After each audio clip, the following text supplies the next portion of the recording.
Hello guys, welcome back again to my channel bersama saya Hansen di sini dan seperti biasanya setiap harinya saya akan buatkan video seputar cryptocurrency. Apa kabar kalian hari ini semuanya? Semoga dalam keadaan yang baik-baik saja. Teman-teman, Bitcoin masih stuck di dalam range sideways-nya. Ya sudah bertahan lebih dari 1 minggu. Apakah kalian sudah bosan melihat market? Sebenarnya saya juga sama gitu ya. Tetapi selain daripada price action-nya, sebenarnya yang terjadi di belakang layar itu cukup banyak, teman-teman. Yang menurut saya akan lebih penting juga untuk teman-teman ketahui daripada hanya sekedar ngelihat chart setiap hari yang ranging sideways. Karena sekali lagi, untuk teman-teman yang merupakan investor ya, terutama, sebenarnya bagian fundamental akan sedikit lebih penting ya, daripada kalau kalian hanya pantengin chart-nya saja. Kalian pengen tahu sebenarnya apa yang sedang terjadi, apakah masih ada katalis yang bisa kemudian membuat Bitcoin mengalami kenaikan, apakah sudah ada pertanda bahwa Bitcoin akan masuk ke bear market dan lain seterusnya. Itu tidak hanya bisa kalian temukan dari segi price action, tapi juga dari apa yang terjadi di belakang layar. Nah, kita bakalan coba bahas itu di video hari ini, jadi pastikan kalian stay tune terus sampai akhir video. Nah, teman-teman, per hari ini kita melihat secara global crypto market cap kembali ke angka 3,2 triliun dolar atau turun sekitar 1,03%. Nah, top 10 coin sendiri keadaannya sebenarnya mix. Sebagian ada yang hijau, ada juga yang merah, walaupun kenaikan dan penurunannya rata-rata nggak signifikan, hanya sekitaran 0, sekian persen sampai 2%. Dan yang menjadi top performer hari ini adalah Cardano, kenaikannya 1,93% ke 0,7957 dolar. So, itu adalah outlook sementara dari beberapa top coin yang ada. Sekarang kita langsung aja masuk ke beberapa data dan berita terbaru hari ini. Nah, yang pertama teman-teman, kita mau cek dulu kira-kira untuk minggu ini ada event dan data ekonomi penting apa yang perlu kita waspadai yang bisa aja menghasilkan volatility. Nah, perlu kalian tahu hari Senin ini teman-teman di Amerika Serikat itu masih holiday atau masih liburan, jadi ini long weekend di sana. Otomatis kita mungkin bisa expect market akan kesulitan juga gitu ya untuk mendapatkan volume yang berarti. Nah, setelah hari Senin ini kita akan mendapatkan beberapa event yang lumayan lah gitu ya. Nggak ada yang menurut saya penting banget di minggu ini, tetapi ada beberapa yang mempunyai potensi ya untuk menghasilkan sedikit volatility di market.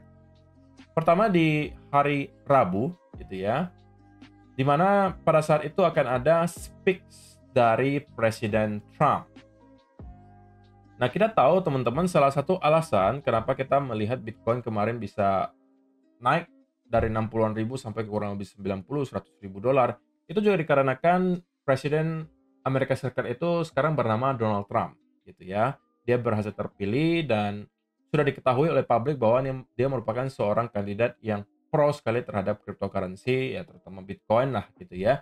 Sehingga kita melihat market bereaksi dengan positif, orang-orang berlomba untuk mengakumulasi Bitcoin. Nah, itulah kenapa teman-teman ketika Presiden Trump itu melakukan speech, ada potensi bahwa akan ada volatility di market. Jika dia memang nanti membahas yang ada kaitannya dengan market, baik itu pasar saham atau cryptocurrency. Jika ada sesuatu yang baru mungkin yang disampaikan, yang diterima positif oleh market, ya itu harusnya bisa menghasilkan volatility. Tapi kalau misalnya memang ternyata tidak ada sesuatu yang berkaitan dengan pasar saham ataupun misalnya kripto yang dibahas pada saat dia nanti speaks, ya berarti kita tidak akan melihat reaksi apa-apa dari pasar karena memang tidak ada sesuatu yang baru yang disampaikan gitu kan. Nah, kemudian di hari Kamis gitu ya, kita akan mendapatkan FOMC meeting minutes, kemudian ada continuing jobless claim, ada initial jobless claim, ada Philadelphia Fed Manufacturing Index. Jadi untuk data ekonomi, saya rasa hari Kamis ini yang mungkin menjadi salah satu yang paling dipantau. Oke, karena yang lain menurut saya nggak ada yang terlalu penting banget. Ini pun sebenarnya kemungkinan tidak akan menghasilkan volatility yang terlalu ekstrim, tapi ya at least akan ada pergerakan lah di market. Jadi initial jobless claim dan juga continuing jobless claim itu bakalan dirilis di pukul 20.30 waktu Indonesia Barat pada hari Kamis tanggal 20 Februari nanti. Untuk hari Jumatnya, ada beberapa data juga yang sebenarnya terkategori sebagai high impact. Di antaranya adalah crude oil inventories, ada juga S&P Global Manufacturing PMI, ada juga S&P Global Services PMI, dan juga existing home sales. Jadi kalau misalnya kita lihat, awal minggu ini, Senin dan Selasa, kemungkinan kita tidak akan melihat market yang terlalu volatile atau volumenya mungkin akan sangat rendah. Tetapi sisanya dari hari Rabu sampai dengan hari Jumat, kita mungkin akan start untuk melihat market picking up gitu ya. Terlebih lagi pasar saham Amerika Serikat kan baru buka nanti hari Selasa malam, teman-teman. So kita mungkin chill dulu gitu ya selama 1-2 hari ke depan. Sampai mungkin hari Rabu sampai dengan Jumat kita akan start melihat market mungkin mendapatkan kembali ada volumenya. Dan itu adalah beberapa data dan berita hari ini yang perlu teman-teman waspadai untuk minggu kali ini.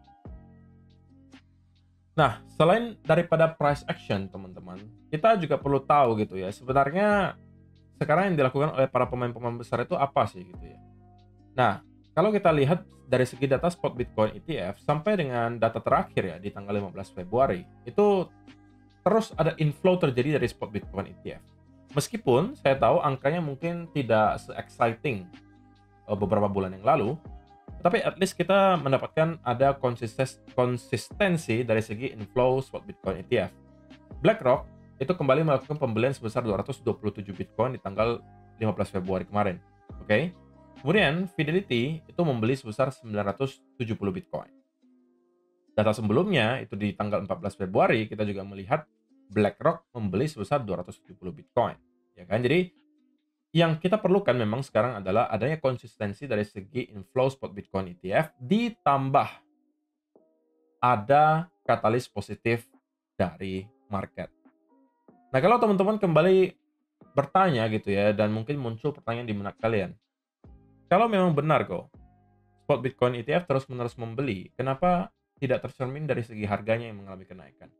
Karena sekali lagi, ini udah sering sebenarnya saya mention, tapi perlu teman-teman tahu juga, terutama untuk kalian yang masih newbie terutama, para pemain besar ini tidak membeli langsung di centralized exchange gitu ya. Mereka tidak langsung masukkan atau mendepositkan uangnya ke Binance misalnya lalu membeli di spot. Enggak seperti itu. Mereka membelinya melalui yang namanya OTC market atau over the counter. Jadi itu tidak akan berpengaruh ke harga spot. Karena mereka misalnya nih, saya mau membeli 100 Bitcoin atau 10.000 Bitcoin deh, kita kasih angka yang lebih fantastis gitu ya. Katakanlah saya mau membeli 10.000 Bitcoin. Tentunya kan untuk membeli 10.000 Bitcoin, uangnya perlunya gede banget kan. Dan kalau saya masukkan ke exchange uangnya, lalu saya beli di spot, dengan keadaan order book sekarang yang sangat tipis, liquidity sangat tipis, maka saya akan mendapatkan harga yang jauh lebih tinggi daripada harga sekarang. Oke, jadi saya terkena slippage yang tinggi banget. Jadi itu tidak efisien. Maka yang saya lakukan adalah saya harus mencari orang atau institusi yang mau menjual 10.000 Bitcoin.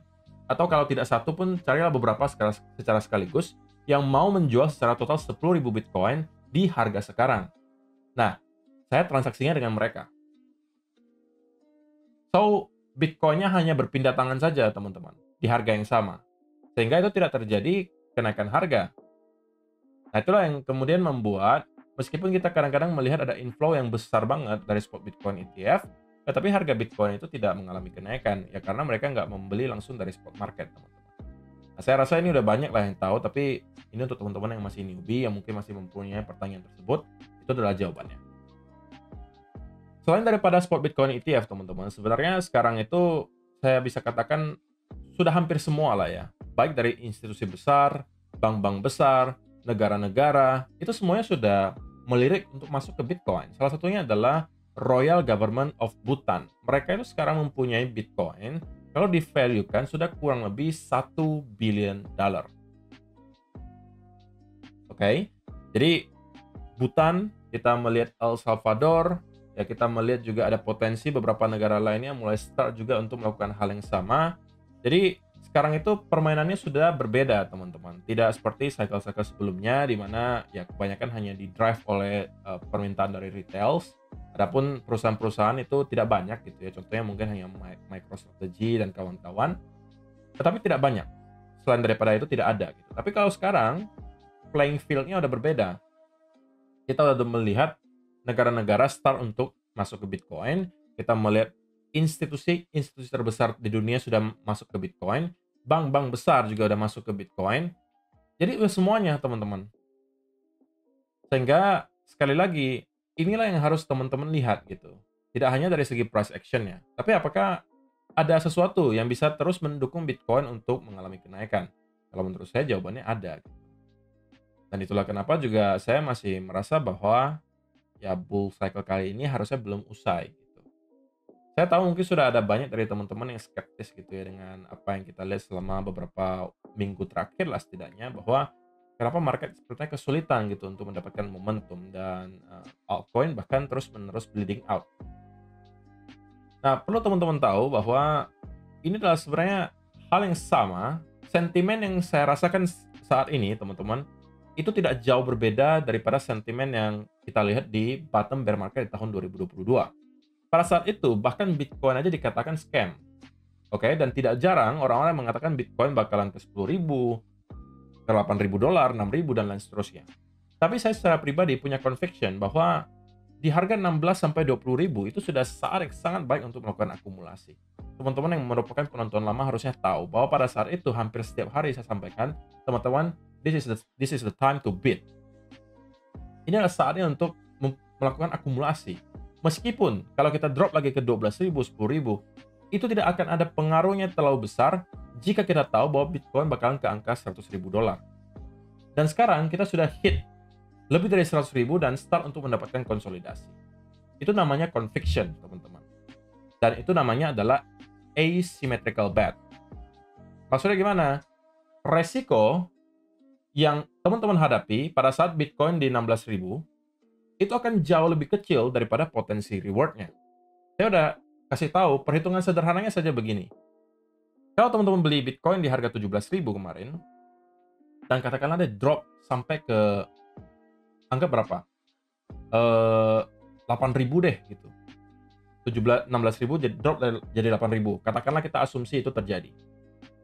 Maka itu adalah drop 50%, teman-teman. Jadi kan itu resiko gitu kan, drop 50%. Tetapi potensi reward-nya, kalau memang benar Bitcoin bakalan ke angka 100.000 dolar, kalian bisa hitung sendiri berapa potensi reward-nya dari 16.000 sampai 100.000 dolar. Kurang lebih mungkin 600%, teman-teman. Sehingga teman-teman meresikokan 50% untuk mendapatkan potensi gain 600%. Itu yang dinamakan asymmetrical bet. Oke? Dan menurut saya altcoin sekarang juga berada di area yang kurang lebih sama. Oke, meskipun kita bisa drop lagi, katakanlah 50% dari harga sekarang, ya kan? Katakanlah kalian pegang altcoin A, B, C, sekarang sudah drop lumayan dalam. Katakanlah masih bisa drop another 50% gitu kan? That's about it, teman-teman. Saya rasa kalaupun drop itu hanya akan sekali lagi dan kita kemudian sudah akan ketemu dengan bottom. Itu udah max menurut saya. Tetapi potensi reward yang bisa teman-teman dapatkan di altcoin yang mungkin kalian hold itu minimum saya rasa 500-600% juga saya rasa adalah sesuatu yang sangat realistis. Jadi altcoin sekarang itu berada di menurut saya area yang sama ketika Bitcoin berada di harga 16.000 kemarin. Potensi asymmetrical bet-nya itu sangat besar. Nah, saya tahu ini pasti akan ada komentar-komentar negatif yang mulai muncul gitu kan. Kak Koko mah ngomongnya terus altcoin season. Kapan? Nggak ada gitu kan. Itu adalah namanya conviction, teman-teman. Dan saya sampai dengan saat ini masih mempunyai conviction yang sama. Kalau ternyata conviction saya salah, so be it. Teman-teman tidak akan pernah make money kalau kalian tidak mengambil resiko. Kalau kalian harus selalu takut gitu untuk masuk ke market ketika market lagi drop, ya kapan kalian mau bisa mendapatkan harga altcoin yang murah? Coba itu dipikirkan. Oke? Nah, berikutnya teman-teman, Bitcoin lagi. Selain daripada institusi besar, bank-bank besar, negara-negara besar, kita juga melihat wealth di luar sana juga terus melakukan akumulasi. Oke, smart money terus melakukan akumulasi karena dia tahu bahwa ya konsolidasi yang kita lihat kali ini memang cukup panjang ya teman-teman. Kalau kita lihat di daily chart, itu kita sudah mulai konsolidasi ini bisa dikatakan dari bulan November kemarin hingga dengan sekarang. Ya anggap sudah hampir 3 bulan lah kita terkonsolidasi, dan ini sudah berhasil membuat sebagian orang yang awalnya sangat bullish. Kalau teman-teman masih ingat pada saat Bitcoin nyampe ke kurang lebih angka 100.000 dolar untuk pertama kalinya, market itu bullish banget. Semuanya sentimennya euforia, greedy, dan lain seterusnya. Hanya dengan melakukan konsolidasi selama kurang lebih 2 bulanan ini, Bandar sudah berhasil, gitu ya, untuk membuat orang-orang yang sentimennya bullish di bulan November kemarin, sekarang menjadi tiba-tiba bearish. Padahal, kalau teman-teman lihat, harga Bitcoin di bulan November kemarin dengan sekarang, ya tidak jauh berbeda. November, kita mainnya di range 90.000 sampai 99.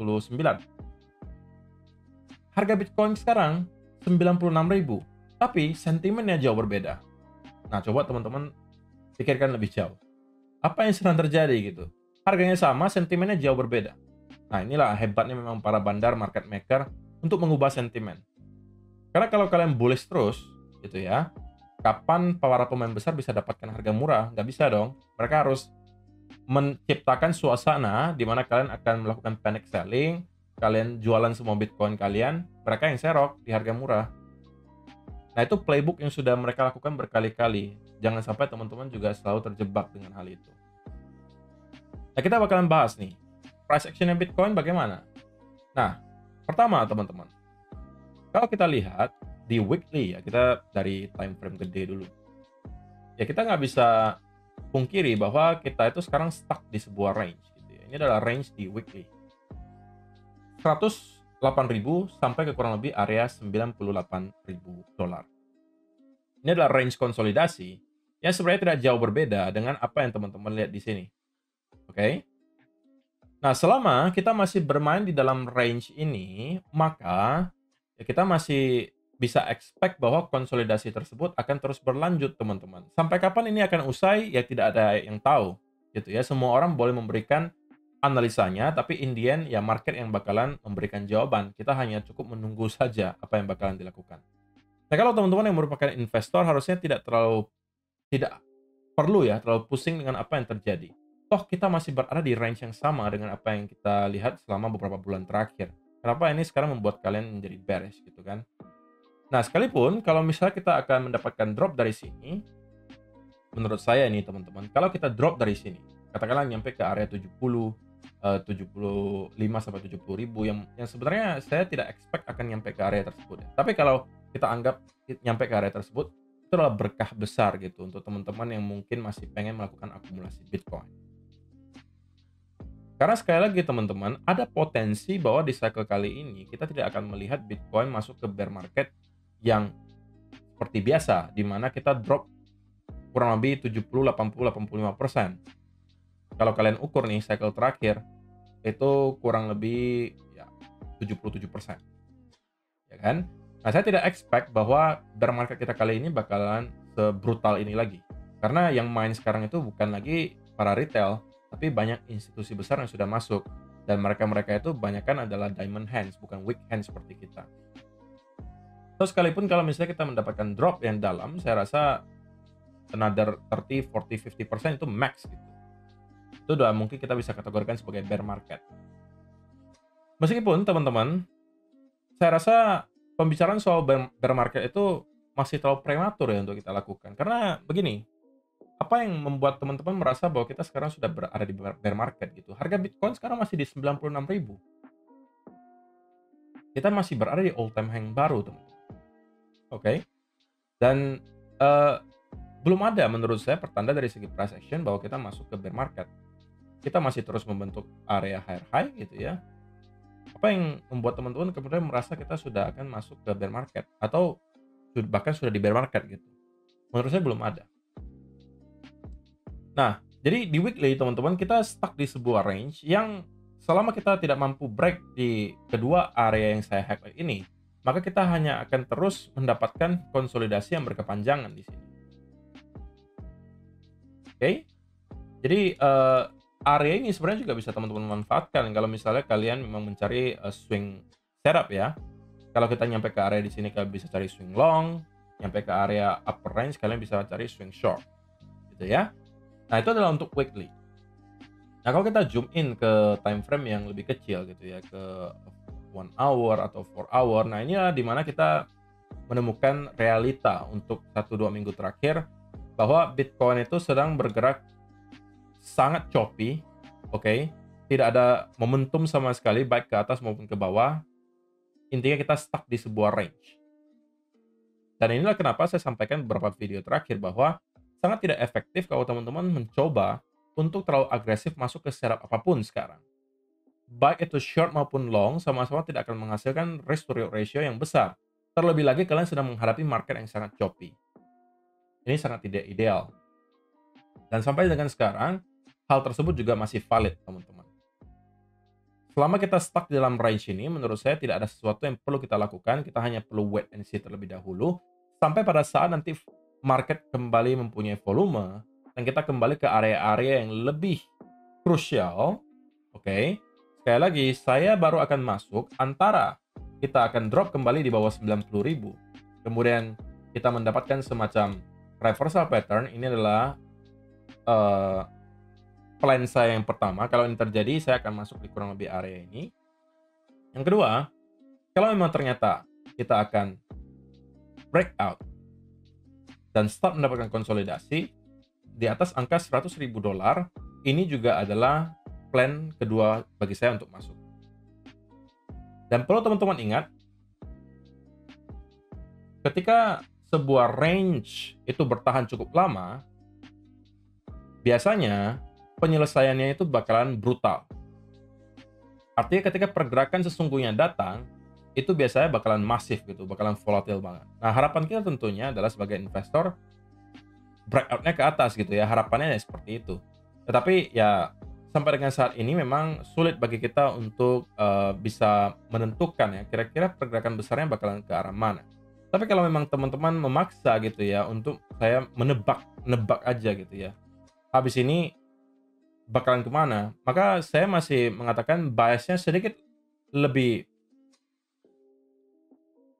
mengarah ke bullish. Kenapa?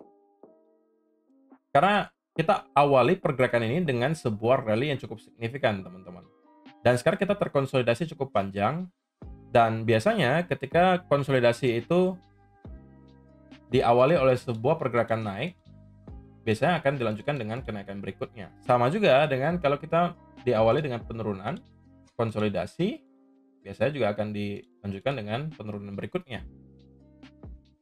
So, itu adalah alasan kenapa saya expect sebenarnya ya saya sedikit lebih mengarah ke arah bullish gitu. Oke. Tapi untuk sementara memang market belum ada momentumnya, dan sekalipun saya biasnya bullish, saya tidak mencari long setup di sekitaran area ini karena sekali lagi potensi risk to reward ratio-nya tidak terlalu memadai. Jadi sebelum kedua skenario tersebut terjadi, apa yang harus saya lakukan? Ya cukup wait and see aja. Oke. Meskipun kalau saya harus menunggu sampai minggu-minggu ke depan juga, itu tidak akan menjadi masalah buat saya. Karena saya lebih prefer, oke, untuk ketinggalan setup, ketinggalan kereta, daripada saya harus memaksakan masuk pada saat tahu kondisi market itu tidak mendukung. Disiplin adalah satu kunci untuk teman-teman bisa menjadi successful traders. Kecuali kalau kalian investor ya. Kalau kalian investor ya merem aja lah. Biarin aja udah. Bitcoin beberapa tahun dari sekarang juga harganya bakalan jauh lebih tinggi daripada harga kita sekarang. So, kalau kalian terus melakukan akumulasi pun itu sebenarnya tidak ada masalah gitu. Karena kalian jangan sampai terjebak untuk mencoba timing the market ya. Kalau kalian merupakan investor. Karena perlu kalian tahu, kalau kalian coba timing the market, masuknya ya kalian kira-kira gitu kapan, sulit teman-teman. Biasanya hari-hari baik di Bitcoin itu hanya ya 10-15%-nya. Sisanya itu sideways. Contohnya gimana? Kalian lihat di sini. Ya kan? Ini pergerakan naiknya. Ini cuma bertahan 27 Januari sampai 9 Maret. Anggap satu setengah bulan lah gitu ya. Tapi ranging-nya itu 7 bulan. Ya kan? Sama juga di sini. Kalian lihat naiknya dari 2 Januari hingga 21 Januari. Ya anggap hampir sebulan lah. Tapi sideways-nya kalian bisa lihat 2 bulanan. Di sini juga sideways-nya panjang. Naiknya cuma bentar, konsolidasinya panjang. Naiknya kencang, konsolidasinya panjang. Naiknya kencang, konsolidasinya juga panjang. Jadi kalau kalian coba timing the market, wah tanggal ini saya baru masuk gitu ya. Susah, teman-teman. Jadi kalau kalian investor ya merem aja. Kalau mau terus melakukan dual cost averaging, mau jadikan Bitcoin sebagai tabungan kalian, menurut saya itu adalah sebuah opsi yang cukup menarik untuk sekarang. So, saya rasa itu aja sih teman-teman yang bisa saya sampaikan di video hari ini, sudah cukup panjang juga saya rasa videonya. Semoga ada sesuatu yang bisa kalian, manfaatkan di video hari ini. Terima kasih untuk kalian yang telah menonton sampai selesai. See you in the next video. Bye-bye.